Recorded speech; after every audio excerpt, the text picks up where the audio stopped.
পড়ে জ্ঞান অর্জন করলেও হবে না, আপনি ডাক্তার মাস্টার ইঞ্জিনিয়ার হলেও হবে না, আপনাকে সাধু কৃপা নিতে হবে। একটা জিনিস বলি, আনন্দ পাওয়ার আপনারা প্রত্যেকেই অধিকারী। এটা খুব মার্মিক কথা, কথাটি যদি ধ্যান দেন। কোটিপতি সবাই চেষ্টা করলেও সারা জীবন হতে পারবেন না। এই গ্রামে সবাই পারবে চেষ্টা করে কোটিপতি হতে? 10 তলা বাড়ি করতে সবাই পারবে? চেষ্টা করলেও পারবে না। কিন্তু ভগবানকে পাওয়ার চেষ্টা করলে সবাই পেতে পারে। এ রাস্তাটা খোলা, এ রাস্তাটা খোলা। কোটিপতি হতে পারবেন না সবাই, ভগবান পাওয়ার জন্য রাস্তাটা খোলা। কেন খোলা জানেন? কেন খোলা জানেন? শুনুন, আপনারা আমায় নিমন্ত্রণ করেছেন, আজ মধ্যাহ্নে আপনাকে 2টি অন্ন পেতে হবে, শাকন্ন। সেই নিমন্ত্রণ করার পরে আবার আমাকে ডাকতে গেছেন, আহ্বান করে গৃহে নিয়ে আসলেন, বরণ করে নিলেন, এরপরে উপযুক্ত আসন পেতে দিলেন, আবার পাত্রে সুপেয় জল দিলেন। সেই আসনে বসার পরে কি আমার ভাবা উচিত যে এরা আমায় খেতে দেবে না?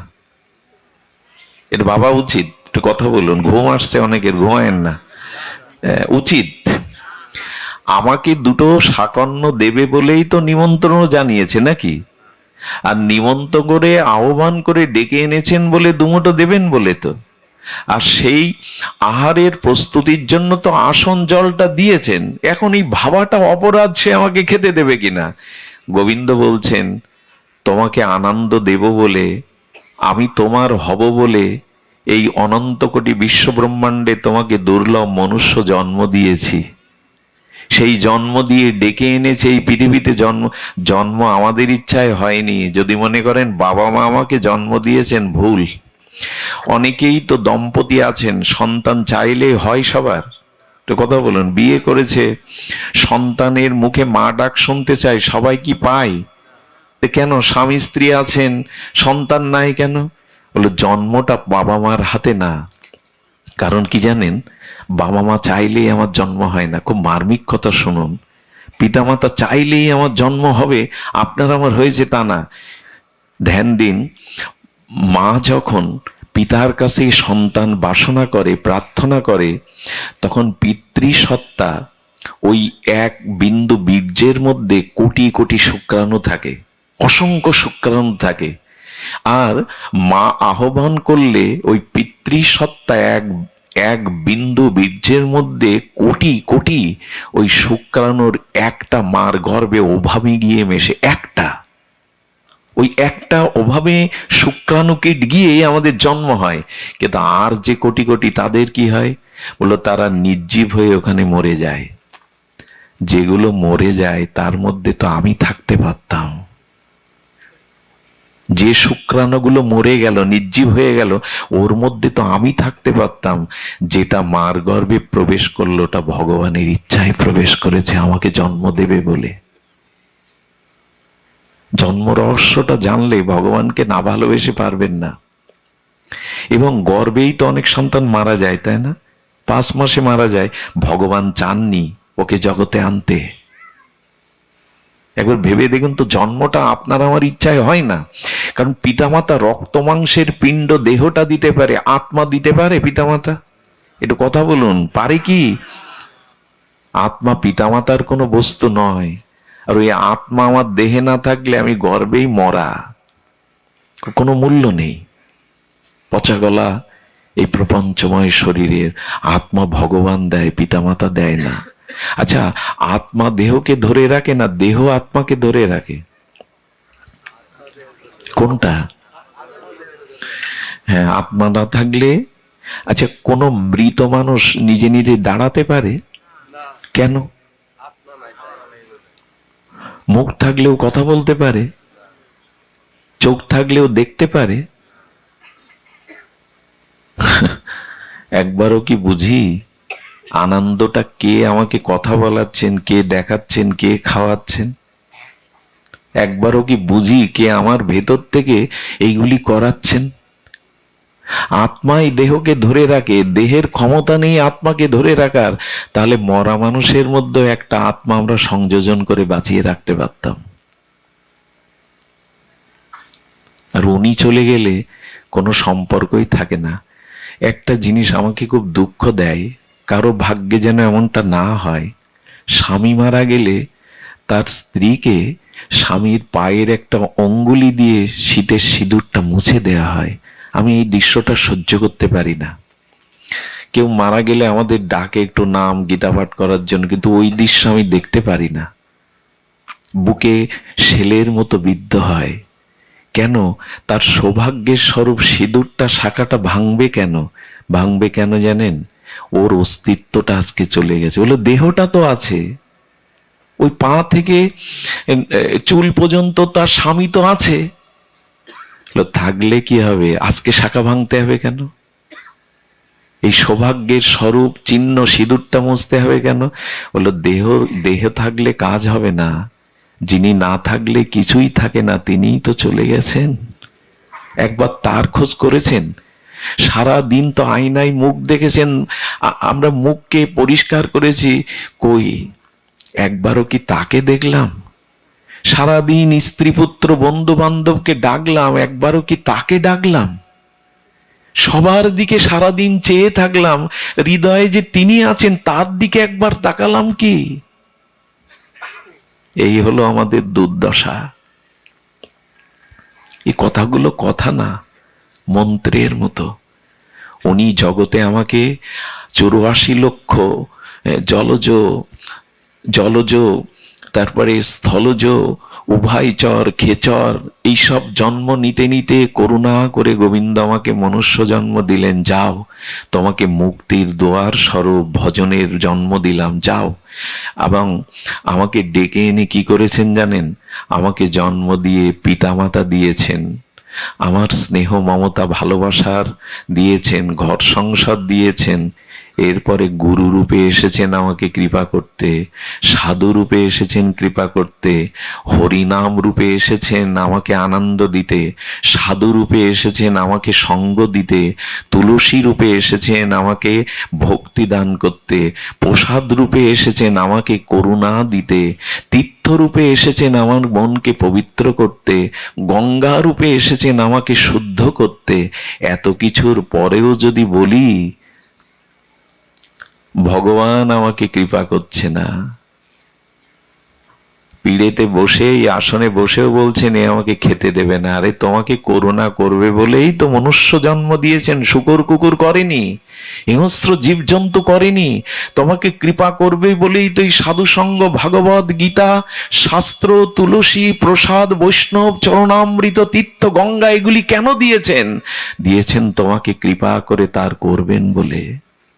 তুমি হাত বাড়ালে না, তোমার কথা যে ভাবছে বসে বসে, তুমি তার কথা ভাবলে না। এক মহাপুরুষের একটা বাণী আছে, খুব সুন্দর। ভাবছো বসে চলবে কিসে, তুমি ভাববার কে? তোমার ভাবনা ভাবছেন যিনি, তুমি ভাবো তাকে। তোমার ভাবনা একজন ভাবছেন। বাড়ি ফিরতে দেরি করলে মা জেগে থাকে, খোকা আসে না কেন? কোনো বিপদ হলো কি? ভগবান চেয়ে অপেক্ষা করে আছেন মায়ের মতো, কবে আমার কাছে আসবি? হাসপাতালের বেডে সন্তান শুয়ে আছে, যন্ত্রণায় কাতরাচ্ছে, ঘুম নেই। মা সন্তানের শিয়রে বসে বসে চোখের জল ফেলছে, আর সন্তানের কপালে তার স্নেহের হাত বুলিয়ে দিয়ে বলছে, খোকা কবে সুস্থ হবি? কবে মা বলে ডেকে ঘরে ফিরে যাবি? এরকম কোটি কোটি মায়ের বুকের স্নেহ এক করলেও গোবিন্দের এক কণা মাত্র স্নেহের সাথে তুলনা হবে না। ভগবান ওই মায়ের মতো অপেক্ষা করছে, কবে ভবরোগ সেরে, কামনা বাসনা ছেড়ে আমি ভবরোগ দূর করে ভগবানের কাছে ফিরে যাব, তার কাছে ফিরে যাব। উনি অপেক্ষা করছেন। এই করুণাটা বোঝা যায় না। ভগবানের প্রিয় ভক্ত সঙ্গ না করলে এই করুণাটা বোঝা যাবে না। আজকে এখানে আপনাকে এনেছেন কেন ভগবান জানেন? আমি প্রায় বলি আপনি আসতে পারেননি, রোগ হতে পারত, বিপদ হতে পারত। এখানে ভগবান এনেছেন এই কথাগুলি শুনিয়ে আপনাকে পদ রচনা করে দেবে বলে। সাধু সঙ্গ অল্প ভাগ্যে হয় না, বহু জন্মের সৌভাগ্যে তবে সাধু সঙ্গ পাওয়া যায়। সাধু সঙ্গই হলো ভগবত প্রাপ্তির উপায়, শ্রেষ্ঠ উপায়। যাগ যজ্ঞ দান এত উপায় না, শ্রেষ্ঠ উপায়। ভাগ্য দহেন বহু জন্ম সমার্জিতেন সাধু সঙ্গ চ লভ্যতে। অনন্ত জন্মের সুকৃতি সৌভাগ্য পূর্ণকৃত রাশি একত্রিত হলে ভগবানের কৃপায় শুদ্ধ ভক্ত সঙ্গ পাওয়া যায়, সাধু সঙ্গ পাওয়া যায়। এই জন্য কোটিপতি সবাই হতে চাইলেও পারবেন না, কিন্তু ভগবান পেতে চাইলে সবাই পেতে পারেন, ওই দরজা খোলা। ভগবান এমন বলেনি যে ওই আমাকে পাবে এই আমাকে পাবে না।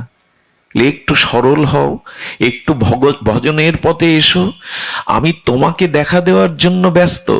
শিশুকালে লুকোচুরি খেলতাম না, পলাটু খেলা বলে, এটা খেলতাম না বাচ্চারা মিলে।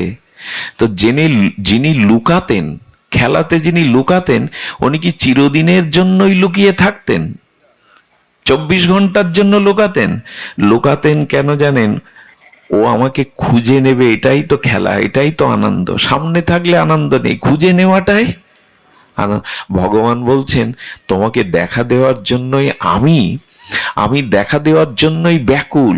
তুমি আমাকে পেলেই তো আনন্দ পাবে, আমি দেখা দেওয়ার জন্য একটু ব্যাকুল। কিন্তু আড়ালে কেন জানো?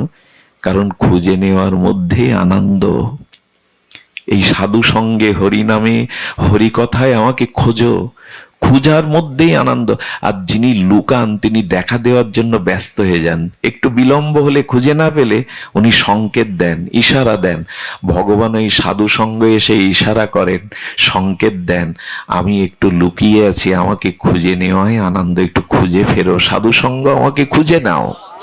আমার ভজন কাকে বলে জানেন? ভজন কাকে বলে? একবার দাও, একবার।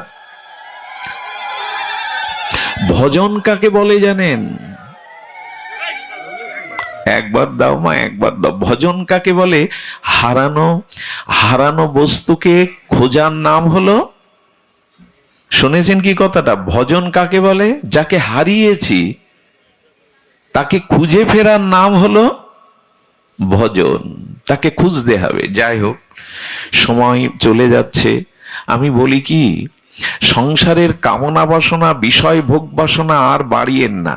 এর পেছনে ছুটতে গেলে যেমন রেখেছেন, চেষ্টার দ্বারা যা পেয়েছেন তাতে সন্তুষ্ট থাকুন। আমাদের বিপদ কি জানেন? একটা সময় মানুষ পায়ে হেঁটে গতাগতি করতো না? 100 বছর আগে, 200 বছর কি 100 বছর আগে কি করতো বাবা? যারা পুরানো দিনের মানুষ আছে, হেঁটে যেতেন না আত্মীয়র বাড়ি, কোনো নগরে প্রান্তরে। তারপরে এই জগৎ আমাদের সুবিধা দেখালো, হেঁটে যেতে দেরি হবে, কষ্ট হবে, সাইকেল নাও, বাইসাইকেল নাও। দেখুন, জগতে যত ভোগের সুবিধা বাড়াবেন, আপনি মনে করছেন এটা সুবিধা, কিন্তু তত বেশি অসুবিধা আপনি জড়িয়ে যাবেন। দৃষ্টান্ত শুনুন, ভালো লাগবে। সাইকেল হলো, আচ্ছা হেঁটে যেতে গিয়ে টায়ার পাঞ্চার হয় তো? হেঁটে গিয়ে সাইকেল গর্তে পড়ে তো? উল্টে গিয়ে হাত পা কাটে তো? সাইকেলের সুবিধা মনে করলাম, কিন্তু ওতে অসুবিধা বেশি। আচ্ছা সাইকেলে তো আরো দেরি লাগে, এবার মোটর সাইকেল, ওটা আরো বড় বিপদ। সাইকেলে পড়লে কিছুটা বাঁচলাম, কিন্তু মোটর সাইকেলে আপনি মনে করছেন সুবিধা বাড়াচ্ছেন, সুখ বাড়াচ্ছেন, আসলে ওর মধ্যে সুবিধা বাড়ানোর সাথে সাথে অসুবিধাটাও বাড়াচ্ছেন। এরপরে প্রাইভেট কার, এরপরে অমুক তমুক, ব্যক্তিগত বিমানও আছে অনেকের। আমরা সুবিধা বাড়াই মনে করি। সংসারে দুতলা বাড়ি হলে, সুন্দরী রমণী হলে, ছেলে ডাক্তার ইঞ্জিনিয়ার হলে, মেয়ের জামাই খুব বড় লোক হলে, সব বাড়ায়। এই যে সুখের বিষয়গুলো বাড়ায়, কিন্তু যত বাড়ায়, সুবিধা যত করতে যায়, 100 বছর আগে মানুষের এত রোগ শোক জ্বালা যন্ত্রণা এত ছিল না, এত যন্ত্রণা এত রোগ ছিল না। মানুষ জগতে যত সুবিধা ভোগ করতে চাইবে তত রোগ এসে ধরবে। ভোগ যত করবেন তত সমস্যা দেখা দেবে। সেই সবার জানা, এখানে 8 থেকে 80 বছর যারা এসেছেন সবাই জানেন, তবু আর একবার স্মরণ করিয়ে দিই। একবার একজন সন্ন্যাসী বনের মধ্যে কুঠির বেঁধে ভজন করতে লাগলো। ভজন করতে কি হয়, একটা কাপড় আর একটা গীতা, ওই কাপড়টা স্নান করে এসে পরে। তো বনের মধ্যে তো একটা বনের ইঁদুর এসে গীতার পৃষ্ঠা কাটে আর কাপড় কেটে দেয়। বলছে এইভাবে আমি সন্ন্যাসী মানুষ, সর্বত্যাগী মানুষ, এইভাবে যদি ইঁদুর জ্বালাতন করতে থাকে কাপড় পাবো কোথায়? গীতাটা কেটে দিলে পড়বোটা কি? গ্রামের এক লোককে ডেকে বলল ইঁদুর হয়েছে, আজ জায়গা পায়নি। দেখুন বিষয় মানুষের সঙ্গ করলে কি হয়। সাধু জানতে আসলে জানতে চেয়েছে এক বিষয়ী, ঘোর বিষয়ী সংসারী লোকের কাছে, বলো তো, বলে এ তো খুব সহজ ব্যাপার বাবা, আমি একটা বিড়াল এনে দিই, বিড়াল পোষেন। বিড়াল পুষলে আর ইঁদুরের যন্ত্রণায় গীতাও কাটবে না, কাপড়ও কাটবে না। বলো ভালো যুক্তি। এই দেখুন, আমরা যত সুবিধা বাড়াতে চাই, জগতে ভোগ বাড়াতে চাই, তত সমস্যা এসে। কিন্তু এইটা আমাদের ঠিক মনে প্রায়, কারণ যার যত বেশি আছে ওখানে দেখবেন যন্ত্রণা তত বেশি। এটা দেখবেন, মনে করি বাইরে দিয়ে মনে করি ওরা খুব সুখে আছে, ওদের যন্ত্রণাটা বেশি। তো বিড়াল আনা হলো। তো বিড়াল যখন ক্ষুধায় মিউ করে জঙ্গলের মধ্যে, সাধু ব্যক্তি বিড়ালের খাবার কোথায় পাবে? 2-4 দিন গ্রামের লোক দুধ দিয়ে যেতে লাগলো। সাধুর ওখানে তো আর মাছ মাংস দেবে না, তো প্রতিদিন কি দুধ চাওয়া যায়? প্রতিদিন কি দুধের আশায় বসে থাকা যায়? সেই বিষয়ী ব্যক্তি বলল, বাবা গাভী তো আমাদের মাতা, গোমাতা, 36 কোটি দেবতার মধ্যে একটা গাভী পুষুন। শুরু হলো গাভী পোষা। তা গাভীরও তো খাদ্য জোগাতে হবে, গাভীর জন্য খড়কুটো আর কোথায় পাবে? আবার সেই বিষয়ী লোকের বিষয়ী যুক্তি, বাবা এক কাজ করেন, এই ক্ষেতটা আপনি যা কিছু দিয়েন, এই ক্ষেতটা আমি আপনার 2-3 বছর আপনার জন্য লিখে দিই, আপনি এতে ওই একটু ঘাস আমরাই করে দেব, আপনি একটু দেখভাল করবেন, তাতে ঘাস হবে, গাভীটাও খেতে পারবে। এই করতে করতে বেড়ে চললো। শেষে আর ওই ক্ষেত দেখতে গিয়ে, গাভী দেখতে গিয়ে, বিড়ালের চিন্তা করতে গিয়ে মালা থলে উঠলো ছিকেতে, ভজন উঠলো ছিকেতে। সংসারে আমরা মনে করি এটা হলে সুখ হবে, ওটা হলে সুখ হবে। জানেন, যারা খুব শিল্পপতি, 8-10টা কারখানার মালিক, কোটি কোটি টাকা আয়, 100-200 জন মানুষ খাটায়, ওরা রাত 2টোর সময় ছটপট করে, দামি খাটে ঘুম হয় না, ঘুমের বড়ি খেয়ে ঘুমাতে হয়। আর যারা 500 টাকার মাটির জোন দেওয়া মানুষ, ওদের ঘরে গিয়ে দেখুন একটা মাদুর বিছিয়ে নাক ডেকে পরমানন্দে ঘুমাচ্ছেন, ওর ঘুমের বড়ি লাগে না। আমরা সুখ পাবো বলে বাড়িয়ে চলি, কিন্তু যত সুবিধা বাড়াতে গেছে পৃথিবী, তত অসুবিধাগুলো এসে দাঁড়িয়েছে। হ্যাঁ, কত কষ্ট। এখন মানুষের তো শারীরিক পরিশ্রম নাই। আরে আগে ন্যাশনাল টেলিভিশনটা ছাড়তে গেলে, চ্যানেল বদলাতে গেলে কি করতে হতো? খাটে বসে বসে টিভি দেখছেন, অন্য চ্যানেলে দিতে গেলে কি করতে হতো? উঠে গিয়ে চ্যানেল মোড়াতে হতো, অ্যান্টেনাটা এপাশ ওপাশ করতে হতো, ছবি আসছে না। এখন ডিশ এসে গেছে, আর এখন চ্যানেল মোড়াতে হবে না, হাতে কি থাকে? রিমোট থাকে। এত সুবিধা। এই সুবিধা ভোগ করতে গিয়েই করোনার আবির্ভাব হলো। সবসময় এসির মধ্যে, বাড়ির মধ্যে গাড়ি ঢুকবে, সিঁড়ি দিয়ে গাড়ি উপরে উঠবে, সে সিঁড়িটাও করা, নামবে না। যারা যত জগতের ভোগ আর বিষয় ভোগের মধ্যে নিমজ্জিত, বলে ভোগ করলে রোগ এসে দাঁড়াবে। এই জন্য সবসময় সুবিধা চাইতে যেও না। ভোগের পথে ওই যে ধ্যায়তে বিষয়ং পুংসা সংযত সঞ্জায়ত কামাত কামাত ক্রোধ বিজায়তে, এই যে মহাবাণী, গীতার 2য় অধ্যায়ে ভগবান এই সাংখ্যযোগে বলেছেন শ্লোকটি, এটার থেকেই ধীরে ধীরে আমাদের পতন আসে। আমি বলি কি, ওই কীট পতঙ্গগুলো, আচ্ছা কীট পতঙ্গগুলো আগুনের রূপ দেখে ঝাঁপ দিয়ে আগুনের মধ্যে গিয়ে পুড়ে মরল। আচ্ছা আগুনটা জ্বলছে, তার একটু দূরে যদি ওই আগুনের শিখাতে আলোতেও ঘুরতো, পুড়ে মরতো কি? কিন্তু আগুনের ভেতরে গেল। তো যেটুকু পেয়েছো, যেটুকু ভোগ হয়েছে, ওইটুকুতেই সন্তুষ্ট থাকো, আরো ভেতরে যেতে যেও না। কি হয় দেখবেন, আগুনের পাশে সব পোকাগুলো প্রদীপের আলোতে পুড়ে মরে থাকে না। যারা একটু দূরে ঘোরাঘুরাই করে, একটু আলোর আগুন থেকে কিছুটা দূরত্বে ঘোরাফেরা করে, ওরা পুড়ে মরে না। এই জন্য ভোগ যেটুকু হয়েছে, যা পেয়েছে, ওতে সন্তুষ্ট থাকো, বাড়াতে যেও না। স্ত্রী রূপে যাকে পেয়েছো তাকে নিয়ে সন্তুষ্ট থাকো, ওইটা তোমার প্রাপ্য। যাকে পেয়েছো ওটা তোমার প্রাপ্য। ভোগ বাড়াতে যেও না, বিষয় বাড়াতে যেও না। আর যদি আগুনে জ্বলতে থাকো, তবে এক কাজ করো, শীতল জলে ডুব দাও। যদি সংসারে জ্বালামালা জ্বলতে থাকো, তো এই সাধু সঙ্গ হরিকথা সরোবরে এসে ডুব দাও, এখানে ডুব দাও, এইখানেই জ্বালা নিভে যাবে।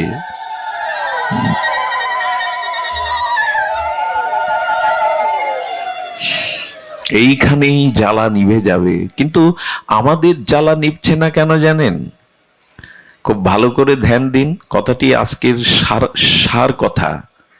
সার কথা হলো এই, যে আপনি মন্দিরে গিয়ে ভগবত দর্শন করেন, যখন রাধা কৃষ্ণকে মন্দিরে গিয়ে দেখেন, তখন আপনার মনের ভাব কেমন থাকে, শ্রদ্ধা কেমন থাকে, অঙ্গভঙ্গিমা কেমন থাকে। কিন্তু মন্দির থেকে বেরিয়ে বাইরে এসে ওই ভাবটা থাকে, তো থাকে কি? কিন্তু লক্ষ্য করুন তো, ভগবান কি শুধু মন্দিরে আছে? বরঞ্চ ওই রাজমিস্ত্রির তৈরি করা, কোনো মালিকের টাকায় তৈরি করা ইট কাঠ দিয়ে মন্দিরের থেকে শ্রেষ্ঠ মন্দির মানুষের দেহ মন্দির। এই দেহ মন্দিরেই ভগবান আছেন। যেদিন আপনি মন্দিরে যে দৃষ্টিতে, যেভাবে, যে শ্রদ্ধায় দেবতাকে দেখেন, ভগবানকে দেখেন, প্রতিটি মানুষের মধ্যে যখন ওই ভাব নিয়ে ভগবান দেখবেন, তখনই আপনার আনন্দের পথ রচনা হবে, খুলে যাবে। আমাদের দুর্দশা কি জানেন? আমাদের দুঃসদা, মন্দিরে গিয়ে প্রণাম করি, মন্দিরে গিয়ে শুদ্ধ ভাব রাখি, বাইরে এসে আর মনে করি ভগবান শুধু ওখানে। যারা মন্দিরে শুধু ভগবান দেখে, আর কোথাও ভগবান দেখে না, এদের দৃষ্টি ক্ষুদ্র, সামান্য, সাধারণ।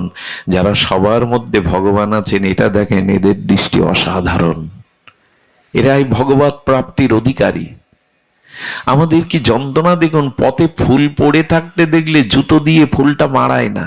ফুল পবিত্র, ওটা ভগবানের সেবায় লাগে, ভক্তের গলে মালা হয়, ফুল শুদ্ধ ভেবে মারিয়ে যায় না, অথচ পিতামাতাকে মারিয়ে যায়, গুরুজনকে মারিয়ে যায়, তাদের অপমান করে পথ চলি।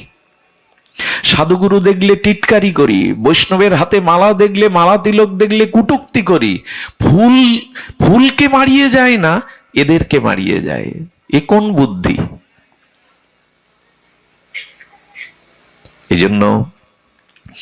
এই জন্য আমাদের দৃষ্টিটা উদার করতে হবে।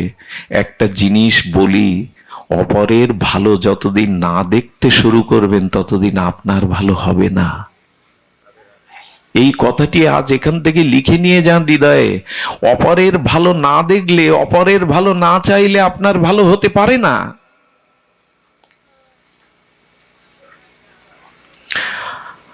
অপরের মঙ্গল চিন্তায় নিজ মঙ্গলের প্রসূতি। জন্ম হবে তখন আপনার ভিতরে মঙ্গলের জন্ম হবে, যখন অন্যের মঙ্গল চাইবেন, অন্যের কল্যাণ চাইবেন। এটাই খুব সহজ কথা শাস্ত্র বলেছে, কিন্তু আমরা কঠিন করে দিয়েছি। একটা ভক্তলীলা বলে পাঠ বিশ্রাম করব। ভক্তলীলাটি অপূর্ব। ভক্তলীলাটি একটু অপূর্ব বলি, বিশেষ করে এখানে মায়েদের সংখ্যা অনেক বেশি, এই জন্য আমার মনে এলো কথাটি। সেটা হলো, আমাদের ভক্তমাল চরিত্রে এই চরিত্রটি এসেছে। ভক্তমাল রচয়িতা নাভাজি গোস্বামী ভক্ত চরিত্রের কথা অসংখ্য বলেছেন, তারকার মতো। তার মধ্যে বলেছেন মান্দার সাজি, ওই দেশের নাম এমন। মান্দার সাজি বলে এক মাতা, তিনি রাজরানী ছিলেন। কি রানী ছিলেন?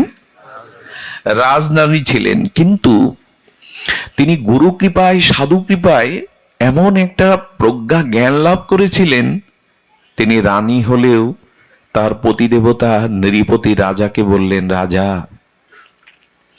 আমি সন্তান গ্রহণ করব,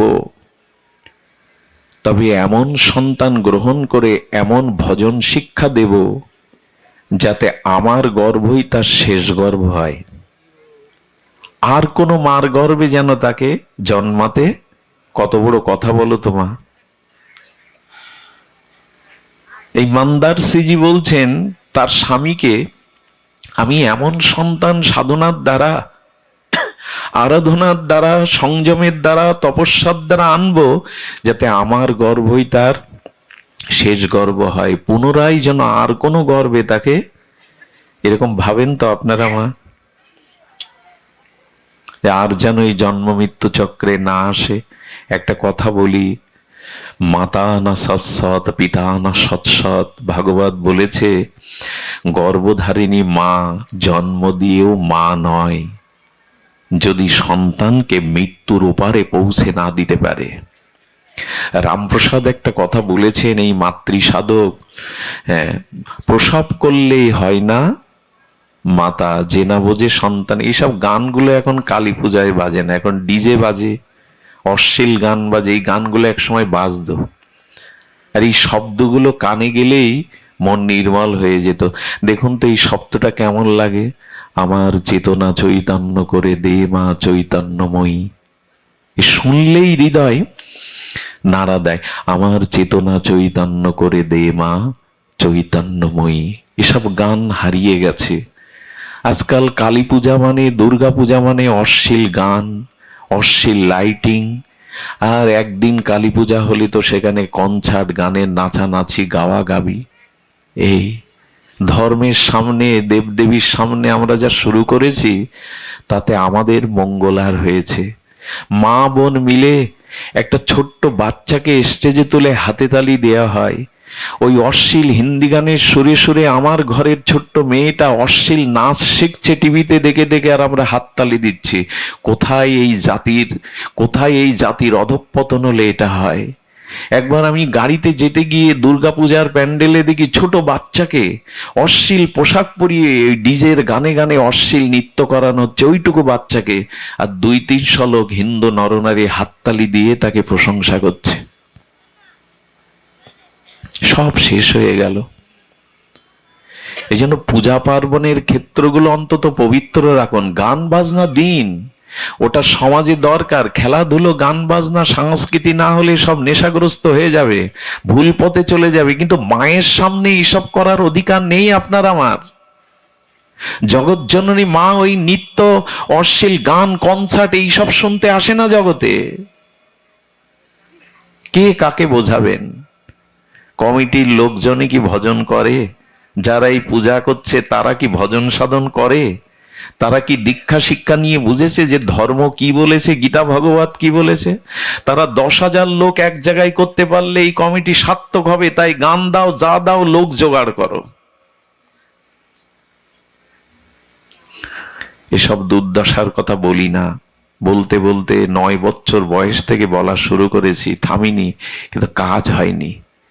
পাথরে ঢেলা ছুড়লে, পাহাড়ের গায়ে ঢেলা ছুড়লে মাটির ঢেলাটা গুঁড়ো হয়ে যায়, পাথরের কিছু হয় না। আমার এই কথাগুলো হয়তো আজকের সমাজে তাই কাজে লাগবে না। আমরা আমাদের ভোগ প্রবৃত্তি, আনন্দ নিয়েই মেতে আছি, কিন্তু বুঝি না আনন্দ কোনটা। আজ বিদেশি অগ্রাসনে, বিদেশি সংস্কৃতির অগ্রাসনে শেষ হয়ে গেল। এখানে বসে আপনি ভাগবত শুনছেন, অথচ যারা আপনার সংসার চালাবে, যারা সংসারের হাল ধরবে, যারা পিতামাতার উদ্ধার করবে, তারা এখন ঘরে বসে মোবাইলে, নেটে নরকের পথে চলছে। আপনি এখানে বসে কি করবেন? ওরা রাস্তার ধারে, ব্রিজের উপরে, ওরা ঘরের মধ্যে বুঁদ হয়ে আছে। কারণ কি জানেন? ওদের সাধনার দ্বারা পৃথিবীতে আনিনি। ওদের গর্ভে থাকতে কোনো তপস্যা মা করেনি, হরিনাম ত্যাগ বৈরাগ্য করেনি। স্বামীর কাছ থেকে সন্তান গ্রহণের সময় পবিত্র চিন্তা, তপস্যা, শুদ্ধতা ছিল না। আর ছোটবেলা থেকে ওদের ঠাকুর ঘরে ভজন সাধন শিক্ষা দেয়নি। ওদের MA BA পাস করাতে চেয়েছি, মাস্টার ডাক্তার করাতে চেয়েছি, মানুষ করতে চাইনি। মানুষ হওয়া এক কথা, ডাক্তার মাস্টার হওয়া আর এক কথা। এক মহাপুরুষের কাছে গেছেন, পেছনে দাঁড়িয়েছে হাত জোর করে। সেই মহাপুরুষ পেছনে একটু চোখে তাকিয়ে বললে, কিছু বলবি রে? হ্যাঁ ঠাকুর বলবো। বল। বললো ঠাকুর আমার ছেলে, একমাত্র ছেলে। বললো বাহ, তোর একমাত্র ছেলে, এটা খুব আনন্দের খবর। আর কি বলবি? বললো ছেলেকে ডাক্তার বানিয়েছি। বললো তোর আনন্দের তো সীমা নেই, একমাত্র পুত্র, তাকে ডাক্তার করেছে, আর কি বলবি? বলে ছেলেকে বিবাহ দিয়ে গেছি সুন্দরী দেখে। বলে তোর আনন্দে তো আমার নাচতে ইচ্ছা করছে, আর কি বলবি? বলেন ছেলে ঘালো ধাক্কা দিয়ে বের করে দিয়েছে, ভাত দেয় না। উনি খুব কঠোর স্বরে বললেন, ছেলেকে ডাক্তার করতে চেয়েছিলি, মানুষ করতে চাসনি। যদি মানুষ করতে চাইতিস তো কোনো সৎ মানুষের সাথে যুক্ত করে দিতেস। কত বড় আমাদের বুদ্ধি ভ্রষ্ট হয়ে গেছে। ছেলেটার অঙ্কে কাঁচা, তাই ভালো মাস্টার রাখি 5,000 টাকা মাসে। গান শেখাতে চাই, তাই সঙ্গীতের শিক্ষক রাখি। ছেলেটা ক্রিকেট খেলতে ভালোবাসে, কোচার রাখি, ফুটবলের কোচ রাখি। কিন্তু মানুষ হওয়ার জন্য কোনো গুরুর কাছে পাঠায় না, ভগবত ভক্তির জন্য তাকে কোনো সাধুর কাছে পাঠায় না। এই হলো আমাদের বুদ্ধি। আর যা হওয়ার তাই হচ্ছে।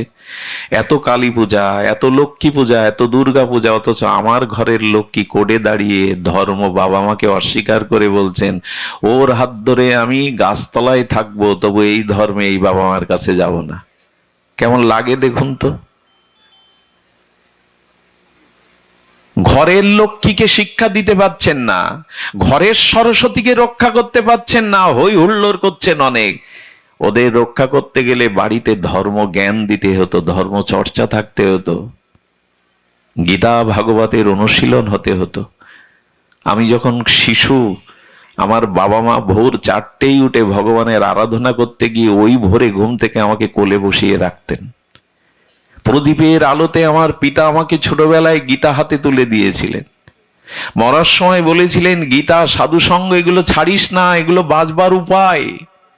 পেছোতে গিয়েও মনে পড়ে তার কথা, তিনি তো বলে গেছেন এগুলো যেন না ছাড়ি। ঘরে মন্দির তৈরি করুন, সংসারটাই মন্দির করুন। ওইখান থেকেই তারা যে শিক্ষা পাবে। এপিজে আব্দুল কালাম, ভারতের প্রাক্তন প্রেসিডেন্ট, এই বিশ্ব নন্দিত পরমাণু বিজ্ঞানী এপিজে আব্দুল কালামের নাম শুনতে দেবতার মতোই মানুষটা। এত বড় বৈজ্ঞানিক মরে যাওয়ার পরে কিছু গ্রন্থ ছাড়া তার কাছে আর কিছু পাওয়া যায়নি। বিবাহ করেননি সারা জীবন। শিশুদের ভালোবাসতেন, মানুষের জ্ঞান দানের ব্রত নিয়েছিলেন। ইনি বলে গিয়েছিলেন পৃথিবীতে 100টা বিদ্যালয়ের থেকে 1000 ভালো শিক্ষকের থেকে আরো বেশি শিক্ষক, বেশি বড় বিদ্যালয় নিজের মা। মা কাকে বলে জানেন? সন্তানকে মেপে দেয়, যে কেমন হবে, যে মেপে দেয় তাকে বলে মা। সব নষ্ট হয়ে গেছে। সন্তানটা এর ওর মাংস ছিঁড়ে নেয়, চোখ ছিঁড়ে নেয়, এর ওর চুল ধরে টানে খেলতে গিয়ে। মায়ের শান্তি নেই, লোকের কাছে, পাড়া প্রতিবেশীর কাছে কষ্ট শুনতে হয়। কেন জানেন? গর্ভাবস্থায় যে মা টেলিভিশন দেখে, ওই যে মারামারি সিনগুলো দেখে, হিন্দি ছবিগুলো দেখে, ওই সন্তানটা ওই স্বভাব পেয়েছে। কাকে বোঝাবেন যে সাধনা ছাড়া, তপস্যা ছাড়া সুসন্তান হয় না? এই জন্য বাড়িতেই ধর্ম চর্চা অনুশীলন ছোটবেলা থেকে করুন, নালে পথ পাওয়া যাবে না। আগামী যে দিন আসছে, এদের উপরে ভাত দিয়ে এই সমাজ, এই জাতি বাঁচতে পারবে না। এদেরকে গড়ে তুলুন। আমাকে একজন খুব মরমী জ্ঞানী ব্যক্তি বলেন, মঙ্গল, তুমি যেভাবে ছুটছো এর মধ্যেই অসুস্থ হয়ে গেছো, কবে মরে পড়ে থাকবে। কাউকে গড়ে যেতে পারছো তো, তোমার জায়গায় বসে এরকম দুটো কথা বলবে? কোথায় তারা? আজ আমরা ডাক্তার করতে চাইছি, মাস্টার করতে চাইছি, সন্তানকে চরিত্রবান সাধু করতে চাইছি না, ত্যাগী সন্ন্যাসী করতে চাইছি না। এ সমাজের জন্য আমাদের দায়ভার কোথায়? সুধীবৃন্দ,